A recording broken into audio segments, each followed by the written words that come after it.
Senhor, não é? É a melhor escolha que nós podemos fazer. Estarmos na presença de Deus para buscá-lo, para estar mais próximo dele. Não existe uma escolha melhor, uma decisão melhor do que essa. Tem o canto que diz: Jesus, em tua presença estamos.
Render louvor, para adorá-lo. Nós vamos cantar um cântico muito conhecido que diz: vamos adorar a Deus. Nos reunimos dessa forma e nós ficamos felizes de poder estar na presença do Senhor, nosso Deus.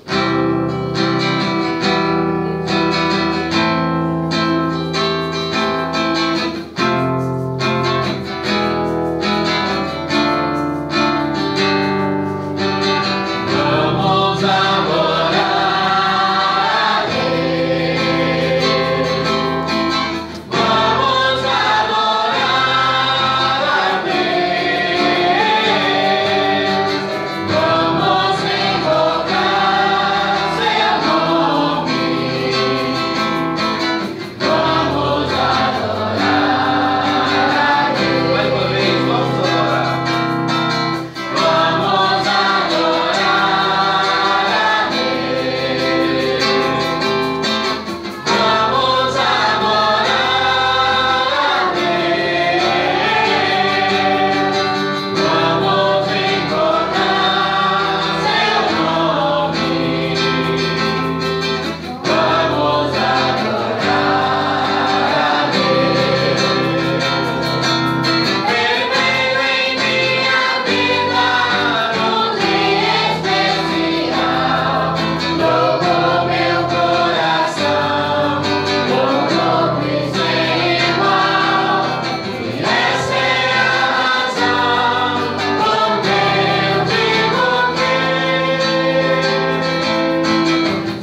Senhor pela sequência dos trabalhos nessa noite.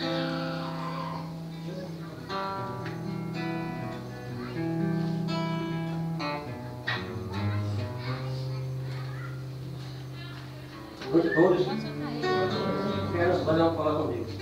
Se nosso Deus, nosso Pai do céu, não vai abençoar a ti, Pai, pela oportunidade de nós estar aqui, Pai, na tua santa presença, Pai, que caminho, cantando no grupo, Pai, agradecer a Santo Poderoso, vamos, Pai. Quero agradecer a ti, Pai, para irmão e irmã, pessoa que nos visita, Pai, que possa estar nos abençoando, Pai, entrar lá, Pai, representar aqui esta noite, que possa estar nos abençoando a vida de cada um, Pai, que possa estar tocando e agindo no coração de cada um, Pai. Nós queremos agradecer por tudo que vai ser feito nas nossas vidas, sabemos que a gente não somos nada, Pai. Nós oremos também, Pai, por teu servo que vai trazer mensagem na noite, que você guiar direito por dia, Pai, e isso possa estar tocando nosso coração, não possa ir alegre diante de ti, Pai. Sabemos que Deus tem cuidado, tem entrar nessa vida, a gente não somos nada, Pai. Nós agradecemos a ti, Pai, por tudo, Pai, que vai acontecer essa noite a gente, e por isso não sei hora, seja glorificado. Fique tudo nas tuas mãos, em nome de Jesus Cristo, nosso Salvador. Amém. Amém. Quero mais uma vez agradecer a todos que chegaram, né? Aos irmãos, aos amigos que foram convidados e estão conosco aqui. A gente fica muito feliz, não é? Em poder estar nesta noite reunidos dessa forma. E eu, de uma forma mais especial, fico mais feliz ainda, não é? Porque realmente é um dia muito alegre para mim. Eu vou falar pouco, vamos cantar, porque senão eu começo a chorar. Vamos cantar. Eu sei que foi pago com alto preço.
Preço foi pago, não é?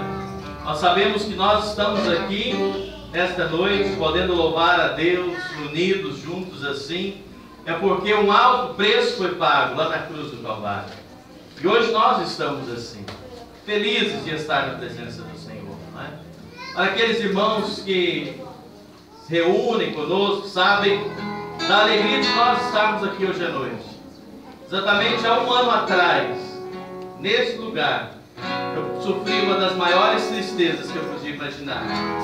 Nós fomos pegos de surpresa, entristecidos no dia do meu aniversário. Mas nós louvamos a Deus porque nosso Deus, nós cantamos, Ele é fiel, não é? Ele sabe, Ele age com justiça. E hoje à noite nós estamos juntos aqui na presença de Deus para louvarmos a Ele, para engrandecermos a Ele.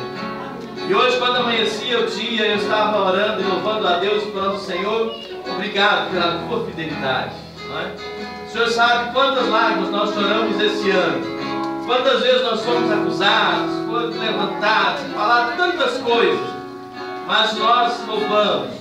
Porque para estarmos assim, nós cantamos. Nós estamos pagando, não é, o preço. E o que nós passamos aqui não é nada. A gente sofre, a gente passa por tantas coisas e pensa que é difícil, mas o alto preço foi pago. Cristo lá na cruz que pagou um preço tão alto. Então tudo que nós passamos aqui, nós agradecemos a Deus porque sabemos que não é nada em relação àquele preço alto que foi pago ali na cruz do Calvário. E é por isso que o apóstolo Paulo ele nos diz na Bíblia assim: em tudo dai graças, porque essa é a vontade de Deus. Então nós não entendemos, não sabemos, mas o que nós fazemos é: Senhor, obrigado, porque Tu és fiel e não nos abandona. Porque não existe um Deus maior, não existe um Deus melhor, não existe um Deus tão grande quanto o nosso Deus.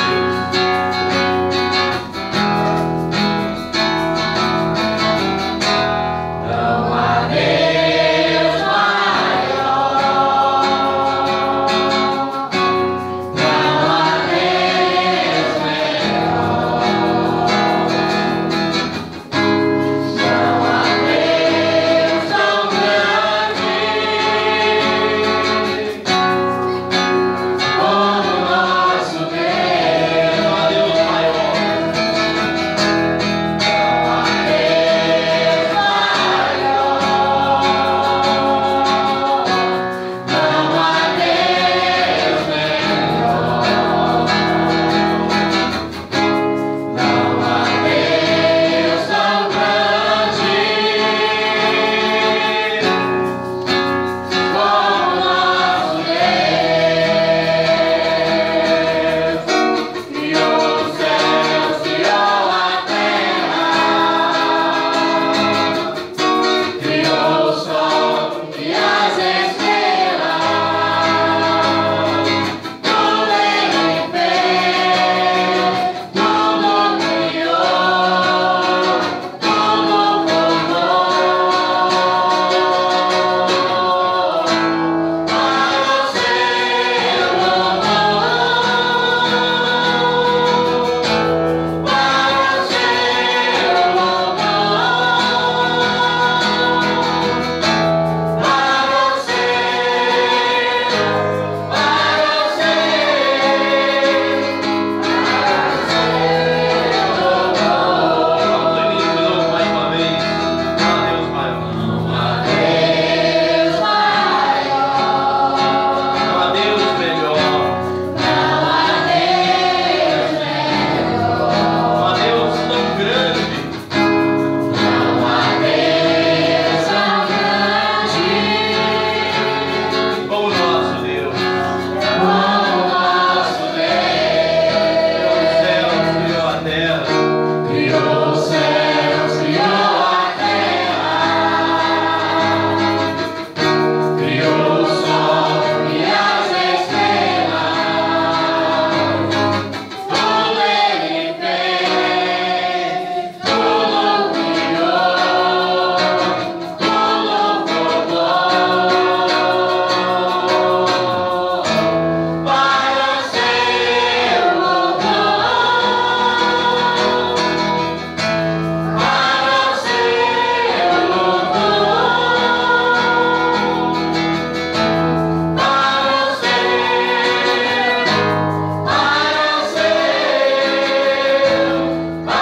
o seu, louvor. Não existe um Deus maior, não existe um Deus melhor, nem um Deus tão grande como esse Deus que nós estamos na presença dele. E nós cantamos aqui: olha, eu te busco, te procuro, ó Deus. O nosso desejo sincero do nosso coração deve ser: Senhor, eu quero mais de ti. Assim como a corça anseia por águas, assim como a terra seca anseia por chuvas, assim eu quero da tua presença. Nós vamos cantar esse louvor.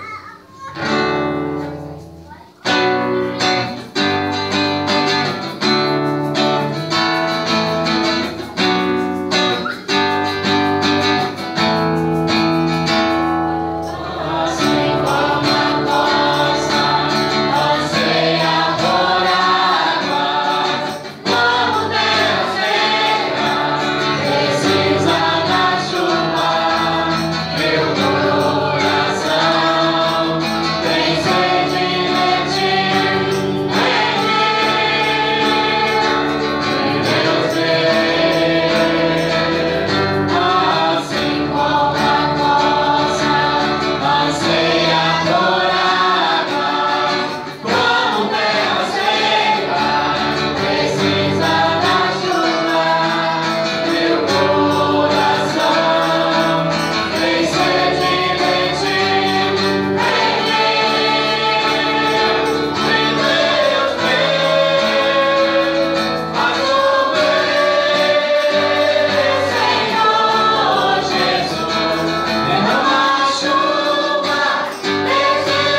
Boa noite a todos.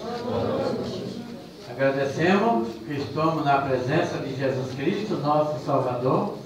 A palavra de Deus vem e fala, né? Onde tiver 2 ou 3 reunidos no meu nome, eu estou no meio. E Jesus Cristo está conosco aqui. Primeiramente, eu agradeço, igual já foi agradecida, a presença de todos vocês aqui conosco. É muito bom. Nós estamos aqui reunidos como nós estamos aqui.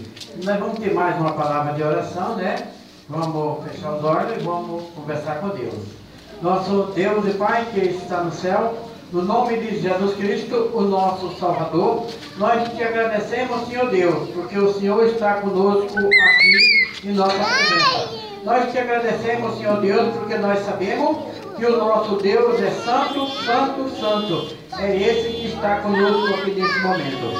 Senhor Deus e Pai, pedimos a tua bênção, Senhor Deus, por todos que estão aqui. Também, Senhor Deus, oramos pelo teu servo, nosso Pai, que ainda vai abrir a tua palavra e vai ensinar para nós. Nós podemos estar aqui pronto para aprender a tua palavra e obedecer mais de tua palavra, nosso Pai. Te agradecemos por tudo, Senhor Deus, é no nome de Jesus Cristo. Amém, Senhor. Bem, nós vamos, antes de passar para a mensagem, ainda cantar um hino. E esse hino 98 do nosso cenário, ele diz: leva tu contigo o nome de Jesus.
meditar na palavra de Deus um pouco agora.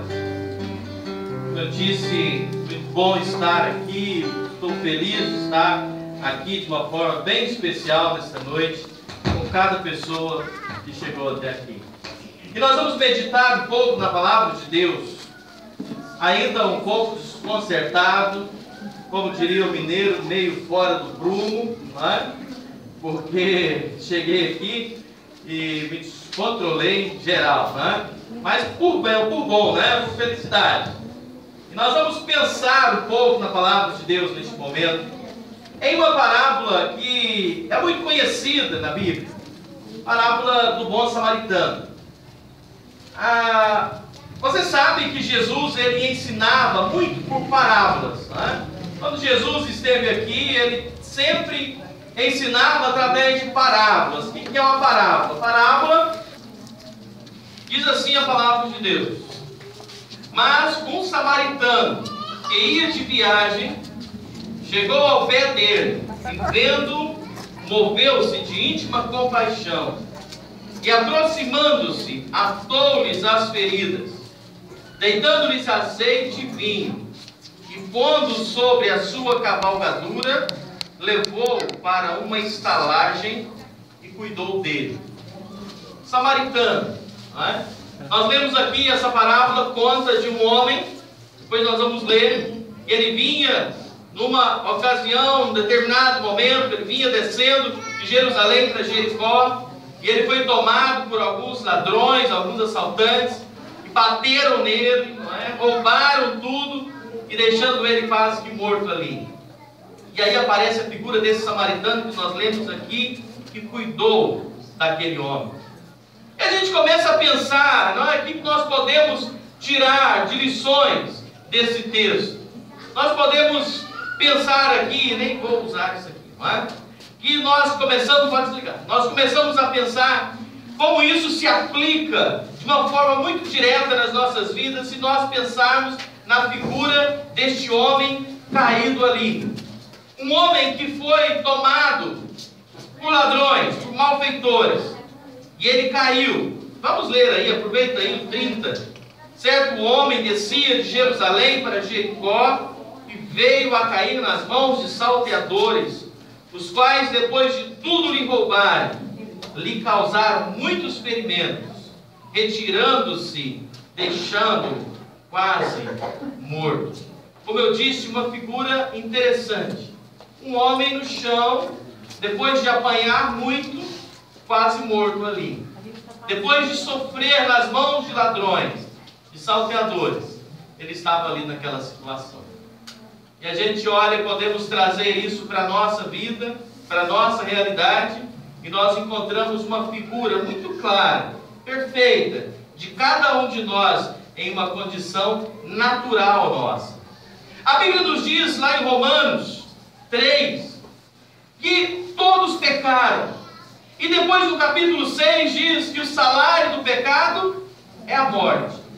Deus criou o homem, e quando criou o homem lá no jardim do Éden, Deus criou o perfeito. E lá coloca Adão e Eva perfeitos no jardim. Sem nada, sem nenhum problema. Sem dor, sem sofrimento, sem enfrentar nenhum tipo de preocupação e ainda com aquela garantia de uma vida eterna. Mas quando o homem pecou, a Bíblia diz que pelo pecado entrou a morte. E aquele plano de vida plena do homem, ele foi quebrado, ele foi prejudicado. E então o homem agora morre fisicamente e espiritualmente também. Aos olhos de Deus, o homem natural no seu pecado, ele está morto. A Bíblia nos diz que o nosso inimigo, e usa a figura do ladrão, diz que ele vem para matar, roubar e destruir. E esse homem aqui cai nas mãos desses ladrões. E ele fica ali no chão, quase morto. Totalmente ali, sem condição de fazer nada. Eu não sei se você já teve a triste experiência de encontrar com alguém que sofre um terrível acidente. E ele está ali naquela situação lastimável, precisando de socorro, precisando de ajuda e não pode fazer nada por si. Domingo passado, se não me engano, nós estávamos indo para Tanque Dantas no domingo após o culto e nós encontramos uma situação assim. Um homem caído nas margens da rodovia, todo sentindo dores, mas ele não tinha condição de fazer nada por ele. E ele estava esperando chegar alguém que pudesse socorrê-lo. E nós vemos que o homem, em seu estado natural, é mais ou menos assim. Nada que o homem naturalmente procure fazer, resolve o problema dele.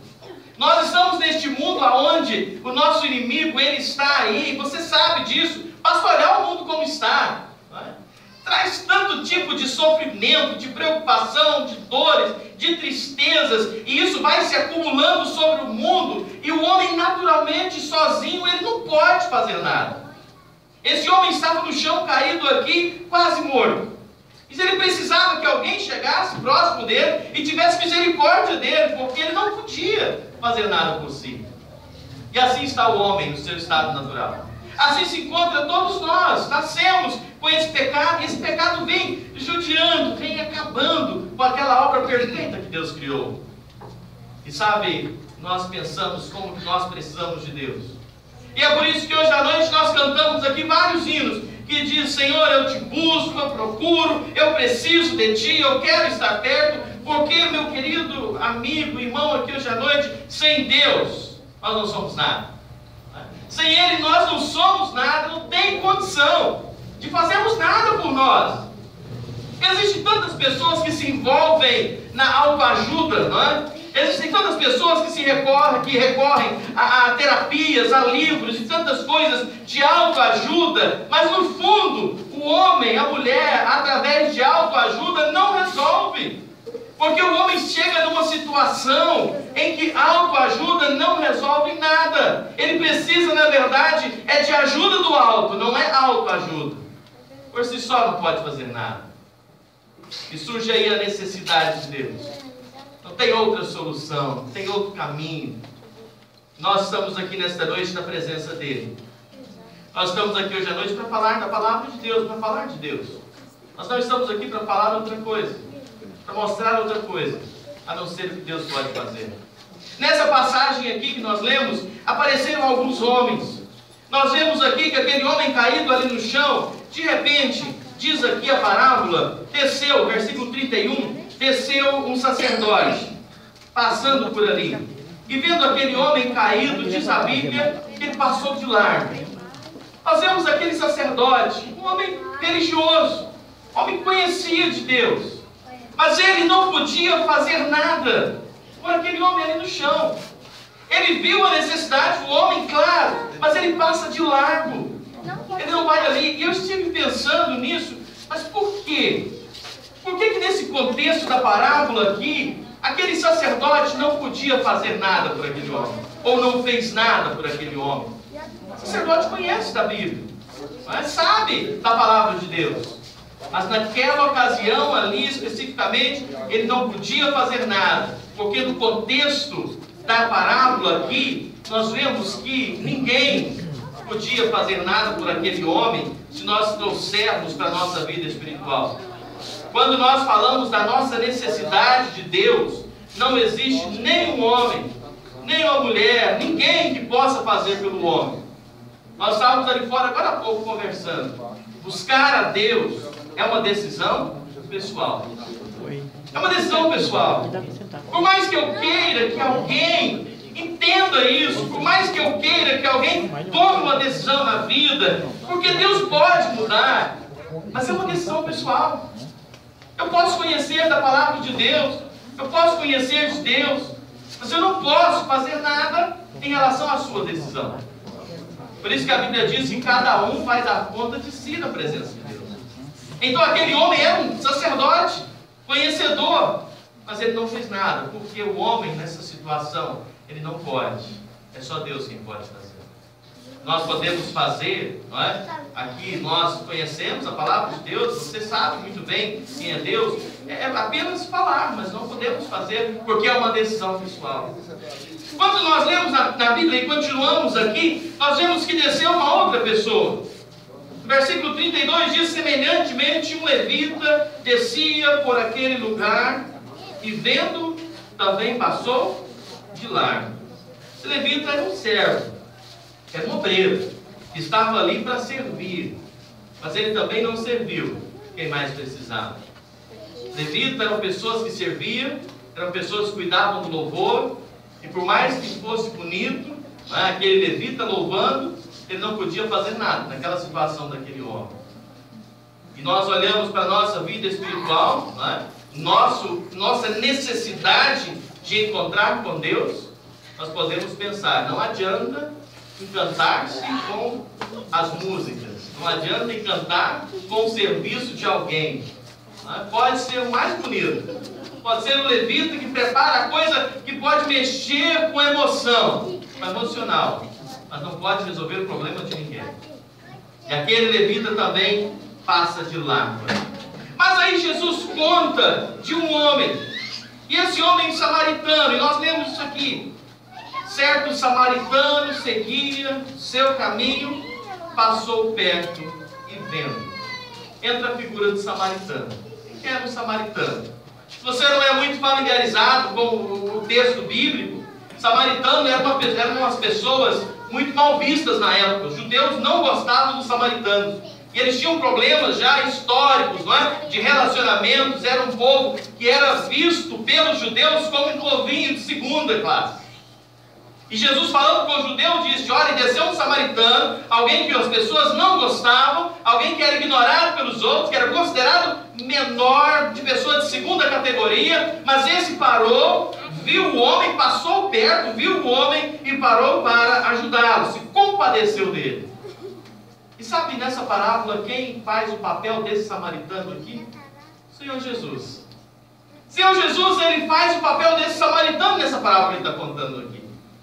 Jesus, quando esteve aqui, diz a Bíblia, que ele veio para os que eram seus, mas os seus não o receberam. O Senhor Jesus era ignorado pela maioria dos judeus. Existiam aqueles fariseus, naquela época, que se julgavam extremamente conhecedores da lei de Moisés, extremamente cuidadosos quanto à religiosidade, como esses sacerdotes aqui que Jesus conta, que olhavam para Jesus como sendo um cidadão de segunda. Tanto é que, se você ler a história de Jesus, você vai ver que esses sacerdotes, por diversas vezes, queriam pegar Jesus, acusando. Não é? Ele veio para o que era seu, mas o povo não recebeu. E esse sacerdote, esse samaritano, nessa mesma situação, ele passa perto e viu a necessidade. E assim nós vemos a figura do Senhor Jesus. O homem pode estar na situação que estiver. O homem pode estar no estado mais lastimável, mais acabado. O Senhor Jesus não passa longe, ele passa perto. Porque Deus, diz a Bíblia, não faz acepção de pessoas. Nós vivemos num mundo onde muitas pessoas, muitas coisas passam longe de certas pessoas, de certas circunstâncias. Nós vivemos num mundo onde classifica, não é? Discrimina muitas circunstâncias. Mas nós estamos falando de Jesus que não faz isso. Ele passa perto. E ele dá oportunidade. E ele quer tratar, ele quer restaurar, ele quer curar a vida de qualquer pessoa, esteja em qualquer estado que estiver. Ele tem esse prazer de cuidar. Ele tem esse amor. E um amor que não pode ser entendido. O amor de Jesus para conosco é classificado, e a Bíblia usa uma palavra para retratar esse amor, que fala de um amor ágape, que é um amor sacrificial. É um amor que se doa, que deixa tudo e vai, e para poder fazer. Jesus fez isso. Você sabe, ele deixou o céu em glória e tudo mais, e veio este mundo para sofrer. Por quê? Porque ele viu a nossa situação, como eu já disse aqui hoje à noite, mortos os nossos pecados, né? Padecendo dessas circunstâncias todas, em consequência dos pecados que existem neste mundo. Jesus veio, parou, e eu fico vendo Jesus, não é? Falando desse samaritano e pensando em si. Ele para, vai ali e se aproxima daquele homem no chão. Todos passaram longe, Jesus vai perto e se compadece dele. Fala do amor de Jesus. Fala do amor de Deus para nós. A gente tem uma frase muito usada, não é? Eu estava pregando esses dias, não sei aonde, estava falando essa frasezinha que se usa assim: Deus te ama, não é? Deus ama você. É uma frase muito popular, não é? Você vê ela sendo repetida várias vezes. Deus te ama, Deus ama você. E parece que de tão popular, ela começa a perder a sua grandeza. Eu vejo que quando se fica, repete tanto, que parece que as pessoas escutam isso, não é? Deus te ama e, Gente, Deus nos ama. E quem é esse Deus? Esse Deus criador dos céus e da terra. Esse Deus todo-poderoso. Que tem o poder sobre todas as coisas, sobre todas as circunstâncias. Ele nos ama. Independente da nossa circunstância, Ele continua nos amando. E Ele quer fazer, Ele quer tratar. E aí nós vamos seguindo aqui. O Senhor, aquele homem samaritano, chega próximo a ele, se compadece dele. E o versículo 34 diz assim, olha aí: e chegando-se, pensou-lhes os ferimentos, aplicando-lhes óleo e vinho, colocando sobre o animal, o levou para uma hospedaria e tratou dele. Veja bem que uma parábola é uma história contada com um significado oculto. Jesus não ia contar uma parábola com tantos detalhes se esses detalhes não tivessem nada a ver, não é?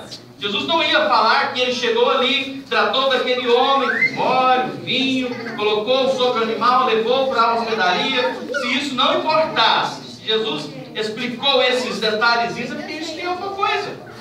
Eu estava olhando e pensando, não é? E nós vemos alguns comentários que explicam muito bem o que o Senhor Jesus diz aqui, olha, quando conta essa parábola, ele para ali e aplica o óleo. A Bíblia, quando fala do azeite, nos lembra a figura do Espírito Santo. O azeite na Bíblia é a figura do Espírito Santo, que nos é dado por pura graça. Lá em João 16:8 diz assim: e quando ele vier, convencerá o mundo do pecado, da justiça, do juízo, do pecado porque não crê em mim, da justiça porque vou para meu Pai e não me vereis mais, e do juízo porque já o príncipe deste mundo está julgado. Jesus fala, quando vier ele, o Espírito Santo, ele vai vir para quê? Para convencer o mundo do pecado. Na aplicação desse azeite ali, que o samaritano aplica primeiro naquele homem, nos fala de um início do agir do Senhor. Nos fala do trabalhar de Deus em uma vida. E sabe o que é que faz com que eu e você estejamos aqui hoje à noite na presença de Deus? É esse Espírito Santo de Deus, que desperta em nós esse interesse em estarmos na presença de Deus. É esse Espírito Santo de Deus que trabalha em nós, sabe? Trabalhando, despertando para essa necessidade que nós temos de Deus. Para essa necessidade que nós temos de buscar a Deus. E esse Espírito Santo é figurado aqui pelo azeite. O vinho, interessante, não é? Ele passa esse azeite e passa o vinho também. Ninguém pode olhar e falar, mas o que esse vinho está fazendo aqui no tratamento das feridas deste homem? A figura do vinho na Bíblia nos fala de alegria. Quando se fala na Bíblia sobre vinho, se expressa sobre a alegria, falando dessa alegria. E este vinho também na Bíblia é figurado pelo sangue do Senhor Jesus, que celebra-se, não é? Na ceia do Senhor, naquele momento, aquele vinho fala daquele sangue. Que através do sangue de Cristo Jesus, nós temos as nossas feridas saradas, diz lá em Isaías. O Senhor Jesus, naquele sangue derramado lá na cruz, cura as nossas feridas e nos traz uma alegria de verdade. Nos traz uma alegria plena. E aquele vinho nos fala, o homem samaritano começa a tratar aquele homem no chão, primeiro com azeite, ou seja, o início do agir de Deus.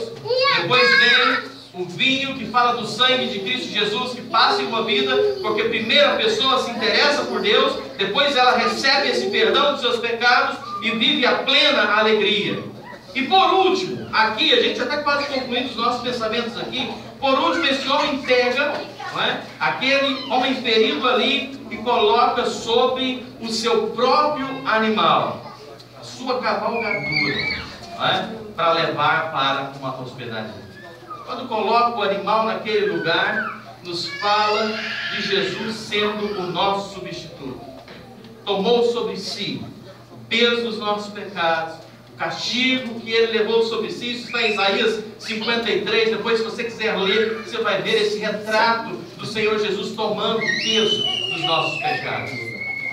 O Senhor nos toma pela mão, não é? A gente ali, todo sofrido, com pecado, Jesus nos toma pela sua mão e leva sobre si tudo o que nós precisaríamos levar. Paga o preço que nós precisaríamos pagar. E leva para onde? Leva para uma hospedaria, não é? Leva para um lugar onde aquele homem poderia ser tratado, ser zelado. E sabe o que essa hospedagem nos fala? Sobre a figura da igreja, a unidade que nós temos aqui. Quando nós estamos juntos, nós precisamos ter tempos assim juntos. Nós precisamos estar juntos, sabe por quê? Porque quando nós estamos juntos, os nossos ferimentos são tratados, não é? Nós temos oportunidade de compartilhar. Às vezes você está lá todo triste, chateado, uma semana difícil. Nós reunimos assim, e a gente canta, a gente medita na palavra, a gente compartilha tempo uns com os outros e nós somos restaurados, reabastecidos. Sempre digo que esse momento do domingo à noite é extremamente importante, onde nós compartilhamos juntos do que Deus fez e nós podemos nos revigorar, não é? E esse homem vai para essa hospedaria para ser tratado. E eu quero terminar dizendo o seguinte: o Senhor Jesus, Ele vai tratando. E aí você pode estar pensando, mas a gente nesse mundo continua sofrendo. Claro, não é? Nós não estamos aqui falando, e esse homem mesmo da história aqui, depois dele ter sido curado e tratado pelo samaritano, ele voltou a sofrer dores. Ele voltou a passar por dificuldades, certamente, porque isso faz parte dessa vida. E sabe, quando nós encontramos com o Senhor Jesus e vivemos em intimidade com Ele, nós continuamos passando por lutas, nós continuamos passando por tribulações, dificuldades, porque isso faz parte. E a Bíblia diz, e Jesus mesmo disse, olha, no mundo vocês vão ter tribulações, mas tende bom ânimo, eu já venci o mundo. E em Cristo Jesus nós já somos considerados mais que vencedores. E Paulo diz assim, eu termino com esse versículo de Filipenses 1:6: tendo por certo isto, que aquele que em vós começou a boa obra, a aperfeiçoará até o dia de Jesus Cristo. Jesus começou, não é? Quando nós começamos a buscar a Deus, deixar ser tratado por Deus, é o começo, é o início da história. Já estamos seguros, a partir do momento que você entrega a sua vida nas mãos do Senhor Jesus, já está seguro, está garantido. E Ele vai cuidando. Nós vamos sendo transformados, como diz a Bíblia, de glória em glória. Mas apenas o dia que nós estivermos com Ele lá nos céus, é que nós vamos ter esta obra completa, terminada. E ali não haverá mais choro, não haverá mais dor, não haverá mais morte, porque essas coisas já terão passado, como diz a Bíblia. Portanto, eu quero terminar dizendo, não há nada melhor do que ser tratado por Deus. Não há nada melhor do que deixar que o Senhor Jesus cuide de nós. E isso só pode ser feito quando nós deixarmos que Ele trabalhe na nossa vida. Ninguém mais pode fazer isso por você. Tanto é que nós falamos aqui sobre Jesus. Nós não estamos aqui para falar outra coisa, a não ser que Jesus pode fazer na sua vida. Mas isso depende de uma escolha pessoal, de uma entrega pessoal, e é o melhor que Deus pode fazer. Amém? Amém. Vamos orar, vamos falar com o Senhor nosso Deus. Senhor nosso Deus e Pai amado, obrigado, Deus, pelo Teu amor para conosco. Obrigado, ó Pai, porque sabemos que Tu és um Deus fiel. Tu és um Deus que não faz acepção de pessoas. Ó Pai, o Senhor olha o que nós passamos. O Senhor se aproxima de nós e se compadece de tudo que nós enfrentamos. Pai, nós Te louvamos, porque nesta noite o Senhor está nesse lugar, olha as nossas vidas e sabe o que cada um de nós temos passado. Nós clamamos, ó Pai, cada pessoa aqui possa deixar o Senhor cuidar sempre de suas vidas, possa deixar ser tratado por Ti, deixar o Teu Espírito agir nessas vidas, receber o perdão dos pecados através daquele sangue de Cristo Jesus e sendo transformados até aquele dia em que nós estaremos contigo aí nos céus para todo sempre. Pai, neste momento nós Te agradecemos por tudo quanto o Senhor já fez. E reunidos aqui nesta noite, nós Te agradecemos também por tudo que o Senhor ainda vai fazer. Porque tudo que temos, tudo que somos, vem do Senhor. E somente a Ti nós rendemos toda a honra e toda a glória, não só hoje, mas para todos sempre. Oramos em nome de Jesus. Amém, Senhor. Agradeço mais uma vez a todos que estão conosco aqui, não é? Reunidos para esse momento de comunhão, não é? De alegria na presença do Senhor, pelo passagem do meu aniversário, não é? Na verdade, o Isaac completa aniversário hoje e o meu é amanhã, não é? Junto com o Antônio também, nosso irmão que faz aniversário amanhã. Mas a gente fica feliz de estar aqui hoje. Mais uma vez agradecer àqueles que organizaram, que ajudaram, né, para a gente estar junto nesse momento. Eu de verdade não sabia de nada, conseguiram me enganar muito bem, né, de verdade mesmo. Até meus meninos me surpreenderam, né? Eles não falaram nada, e olha que eu sou muito chato para esconder as coisas, né? E eu tentei, coitado do Isaac, né? E eu falei, olha, não pode esconder nada do papai, tem que contar tudo. E ele me olhou, mas eu não estou escondendo. E não falou nada, realmente foi surpresa, né? Pressão psicológica no pobre, né? Mas fiquei muito feliz. tempo, Deus chama homens para uma missão toda especial. A missão de cuidar de vidas que são preciosas aos olhos de Deus. São homens que, uma vez sentindo a sua chamada, a vocacionados, preparam-se para essa missão. Ninguém pode negar a veracidade de que o ministério é um todo na vida daquele que é chamado por Deus. A missão do pastor é de todas a mais autêntica e a mais sublime, pois, na vida secular, os profissionais lidam com valores materiais que se acabam. O pastor, ele cuida de valores eternos e espirituais, porque o ministério tem a revelação em Cristo, uma dignidade para a vida terrestre, preparando vidas para uma inteira comunhão com Deus, tanto aqui quanto na eternidade.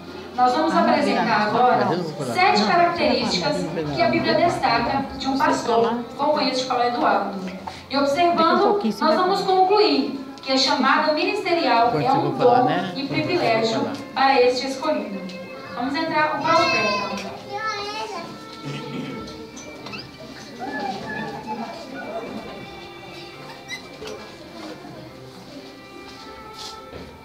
Profeta.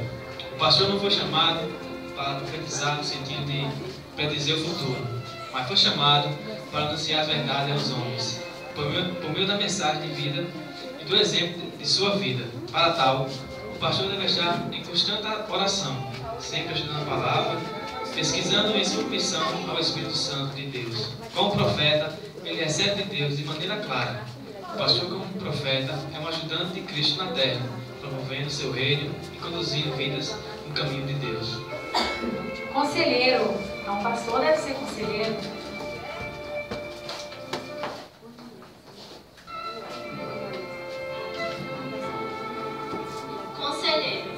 Conselheiro, o pastor é uma pessoa de confiança da igreja, como também dos de fora. Como conselheiro, ele se preocupa com o bem-estar social e, sobretudo, espiritual das pessoas que formam a comunidade cristã e os demais que o cercam em busca de ajuda.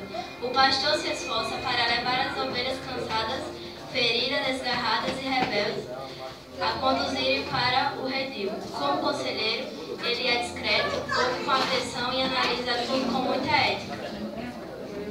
Honestidade. Honestidade.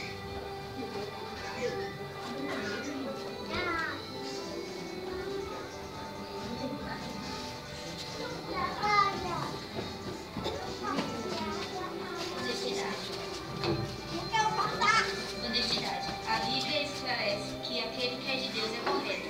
Provérbios 21:8.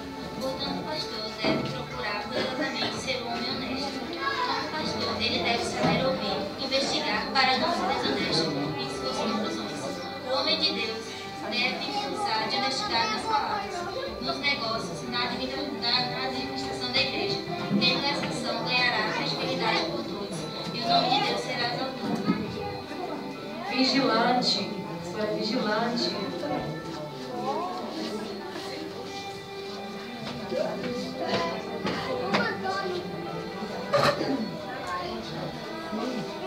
Vigilante. Em Marcos 14, versículo 8, a Bíblia nos chama a atenção sobre a vigilância. O homem de Deus deve ser simples, mas muito prudente. Ele deve estar em constante oração e não se esquecer de vigiá-lo, pois o inimigo de nossas almas está atento. Qualquer descuido, ele está pronto para atacá-lo. O pastor, por ser o líder, se cair, deixará o rebanho enfraquecido.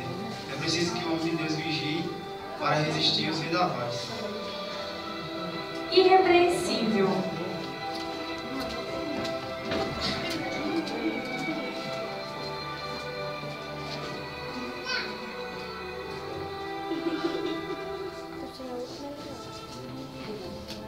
Em 1 Timóteo 7 diz: vemos a importância de sermos corretos, perfeitos em toda maneira de viver. O homem de Deus deve trabalhar consigo mesmo para evitar ser repreendido. Sua vida deve ser um exemplo de maneira a ser admirado por todos, que todos sintam satisfação em ouvi-lo e em seguir seus conselhos. Que Deus abençoe neste desafio. Hospitaleiro.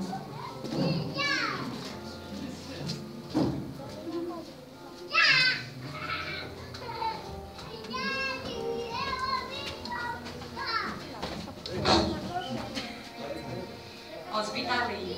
A hospitalidade é mais uma das características do homem de Deus. O pastor deve estar com seu coração aberto para ser hospitaleiro. Em cada gesto deve demonstrar alegria e carinho. Agindo assim estará cumprindo a palavra de Deus e ensinando as ovelhas a serem hospitaleiras. 1 Timóteo 3:12. Amor.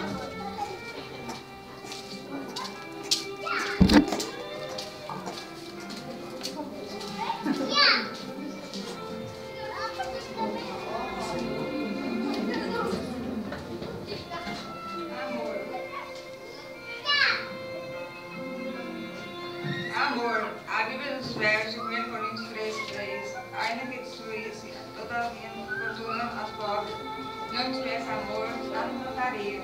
O pastor se sente motivado pelo amor, movido pelo Espírito de Deus, pelo amor das necessidades virtuais de seu rebanho, dando-lhes alimento, alimentação sadia. Palavra de Deus. Pelo amor, o pastor vivifica as posições do seu rebanho, plantando nos corações novas conspirações, resultando em desenvolvimento, um caráter de autoridade. O pastor conforta os tristezas, busca os desgarrados, ajuda os fracos, visita os doentes. Por amor a Deus, ele realiza tudo isso. Mesmo sendo chamado por Deus para uma missão de tão grande relevância, o pastor tem limitações e dificuldades igual a outros. Ele deve amar, mas também deve ser amado e respeitado pela igreja para juntos exaltarem a Deus. A missão do pastor é um campo muito vasto e difícil de ser descrito pela mente humana. É uma tarefa sublime e gloriosa que só a eternidade há de revelar. Que Deus continue te abençoando, pastor, para amar, para ser profeta, conselheiro, vigilante, irrepreensível, honesto, hospitaleiro e muito mais. Veja em você, pastor, uma pessoa diferente, uma vida que nos inspira, que nos encoraja a fé, que nos traz esperança, que nos leva a olhar para o futuro distante e pressentir glórias inefáveis. Nós reconhecemos, pastor, o quanto a nossa vida depende da sua vida, o vaso precioso que você é nas mãos do Senhor, a conduzir-nos pelo caminho da verdade. Por isso, em data tão significativa, com respeito e admiração que você merece, trazendo-lhe de todo o coração essa palavra sincera, um abraço amigo e o nosso muito obrigado.